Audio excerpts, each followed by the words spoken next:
Has this criminal presented Batman with an uncrackable case? Here's your look at McFarlane Toys. Batman, the classic TV series, Egghead.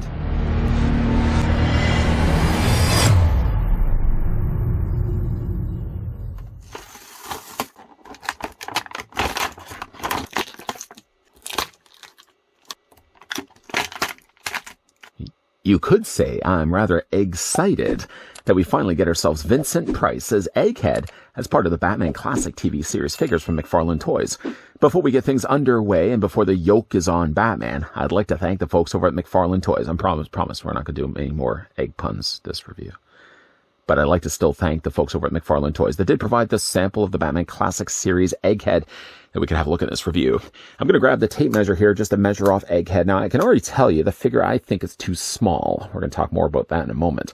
Still, though, Egghead stands about 5¼ inches in height, or the figure's about 14½ centimeters tall.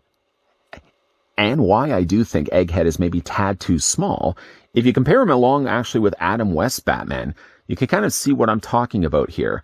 Vincent Price was a tall actor. I think he was a lot taller than Adam West. And yet, when you do put the figures together, Egghead I feel should really be about here. Maybe half a head, half an Egghead taller.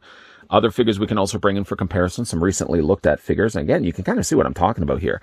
If you put him next to, say, the likes of Two-Face, or even if you put him, say, the likes of Mr. Freeze, I don't think he should be the same height as Mr. Freeze. I certainly feel he should be a little bit closer in size to Two-Face, and he should be a lot taller, again, than Batman.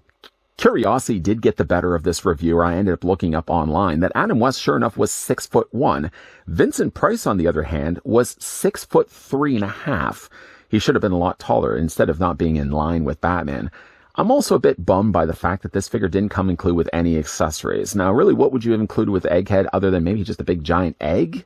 Olga, Queen of the Cossacks? I certainly hope we do get as a future release. Egghead always seemed to be paired up with Olga. Maybe, again, we might get that figure in the meantime down the road. The figure, though, sadly only comes included with 2 onomatopoeia attachments, things that you can clip onto his arms.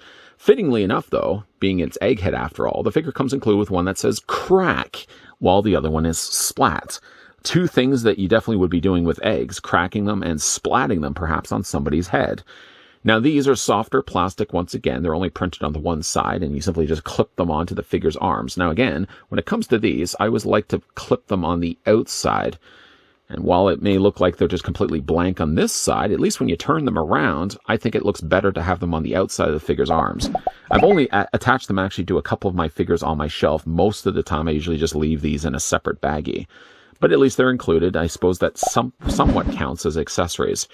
Though, let's get a closer look now at Egghead. The one thing I will say to the figure's credit is it does do a good job of looking like Vincent Price. Now, before you start and say, hey, wait a minute, I don't remember Vincent Price's head being that big. Keep in mind that they did also put a bald cap, and they also increased the height of Egghead's head, giving him that more classic moniker of essentially having an egg head. Head sculpt, again, like I don't really have complaints necessarily with it. My complaints more so are from the fact that the figure I feel is, again, too small. Probably could have either just increased the length of his leg. I don't think the torso necessarily needed necessarily to be changed, but I do think like the leg, if anything, they probably could have increased the length just by a little bit. Give him an extra little bit of bottom, a little bit more length to the bottom of his legs. Head sculpt wise, though, I mean, again, like the paint's really good. You can see his tiny little thin mustache and a matching coloring done to his eyebrows as well. He has a very arrogant. I wanted to say something relating to egg, but I did promise myself and you, the viewing audience, I wasn't going to get into any more egg puns. But he does have quite an arrogant, kind of cocky look on his face. Again, the skin tone is really good. I like the way they've handled the paint on the figure's face. And then, of course, when it comes to the figure's body, Egghead always wore himself sort of a tuxedo that mimicked that of an egg. You had the outer shell of the egg being in white, and then you sort of had the middle whites and the yellow of the yolk presented here on the inside of his shirt. He's got some nice trim painted well here, a single line of yellow, and a little handkerchief also tucked in his pocket, painted nicely also in that same matching yellow. Some yellow also does make appearances onto the ends of his sleeves. You may be able to see as well. that they've sculpted and painted the cuffs of his sleeves for the shirt underneath, sticking out the bottoms of his arms. Panel line also continues down the side of his leg like a running egg. And then down below, he's got fairly large feet, in fact. And the figure doesn't have any peg holes in the undersides of his feet. Some of the figures have had them. Other figures have not. Egghead is one of those ones that don't actually have peg holes on the undersides of his feet. Again, it's an overall nice looking figure. Stating already the obvious, I just wish the figure was a little bit taller. You'd have to kind of put in ratio. If Batman's going to be, of course, 6'1", Vincent Price in real life would have been 6'3".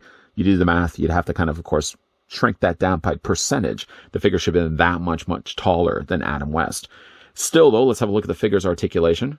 Egghead's head is on a ball joint, so it can rotate all the way around. It can look down only by a little bit. It might even look like I didn't even move it at all. It's only just by a little bit that the head actually moves up and down. More so anything, it just rotates all the way around. The figure's arms do come out as they're pin and socket joints. So in Egghead's case, you can actually bring his arms out by a 90-degree angle bend. You can also take as well those arms, and you can rotate them all the way around. Now, the only thing about rotating the arms is you'll feel there's a lot of friction happening here, to the point where it actually even tells you, it really warns you not to turn the arm any more than what you're doing right now.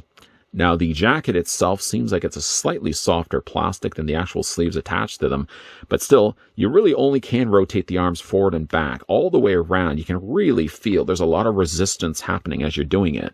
Sadly, the figure only has a single hinge on the elbow, but once again, the arm does allow to rotation back and forth. You can as well take the hands and rotate them all the way around. Now, it does almost look like, when we're looking at this hand here, that he should have actually come included with an accessory. I don't know for Egghead if I necessarily would have given him a gun, but maybe given him something, a tiny little egg or something that he could have held in his hand. Maybe an egg that when he threw it, it would have exploded and caused a big green gas in the room, allowing him, and of course, him and his cronies to escape. The figure does have a slight waist swivel, despite for the fact he does have the longer tail in the back of his jacket. Sadly, once again, he doesn't have the hinges that allow the legs to hinge out forward and back, but you can again, or outward, but you can again bring the legs forward this way, and you can bring the legs also back as well.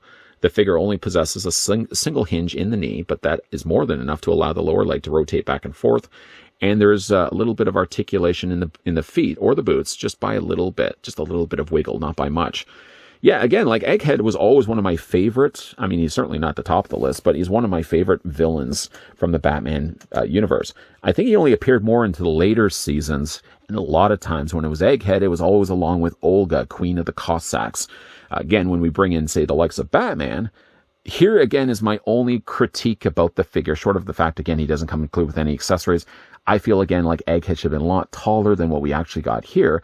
Other than that, it's a nice-looking figure from McFarlane Toys. Egghead was first introduced in the second season of the 60s Batman series in a two-parter, with the first part, The Egg Grows in Gotham, and the second part, The Yegg Foes in Gotham. He never could beat Batman by just his hands alone. He was always one that tried to outsmart the Cape Crusader, and like with other villains that also made the rounds in the 60s series, Batman always tended to get trapped at the end of the first part, always found a way to escape at the beginning of the second part. Now, when it certainly comes to this figure, I know I've already talked about the height of him, so I'm not going to talk more about that anymore, because I don't want to be beating a dead horse. Okay, that has nothing really to do with eggs. But I do wish, though, one other thing, that the figure could have come included with accessories. That's one thing consistently I keep talking about when it comes to these 60s series Batman figures. Yes, it's nice that they throw these onomatopoeia exploding kind of burst effects that you can clip onto the figure's wrists, but it's also nice to get other things included with the figures as well. I don't feel as upset necessarily that Egghead didn't come included with like an egg or something along those lines, but more to like when we looked at the earlier Mr. Freeze. Mr. Freeze really did need to have his freeze gun, and I still can't understand that they couldn't include it in. I can't help but also notice, as this figure's spinning around, that he's closely moving to the edge of the turntable. Might want to wrap things up quickly. Again, short of just the height, I think that it's a nicely painted figure. It's a little limited, yes, in the articulation, but that goes with the territory with all the other 60s Batman series figures that we've looked at from McFarlane's team. Before this guy falls off of the turntable, I'd like to thank the folks over at McFarlane Toys. Why is he moving so much? I'd like to thank the folks over at McFarlane Toys that did, though, provide this sample of the Batman 66 Egghead, famously played by one of my personal favorite actors back in the day, Vincent Price. What do you guys think of the figure? Let me know down below in the comments section. And also a video question for you while we have limited time before this guy falls off the turntable. Who was your favorite Batman villain from the 60s Batman series? Was it Egghead? Maybe it was. Let me know down below in the comments section. And as we hurry things along, as Egghead's moving his way up to the edge, well, I don't know, he's moving right to the edge of this turntable. Certainly, if you enjoyed this video, want to hit with a like. If you're loving the content you guys are seeing and certainly do want to stick around for more, then make sure you hit the subscribe button, yes, down below in the video description. And as well, turn on the bell notification. And as always, guys, thanks for watching. He's going to take a tumble anytime now. Thanks for watching. See you guys next time.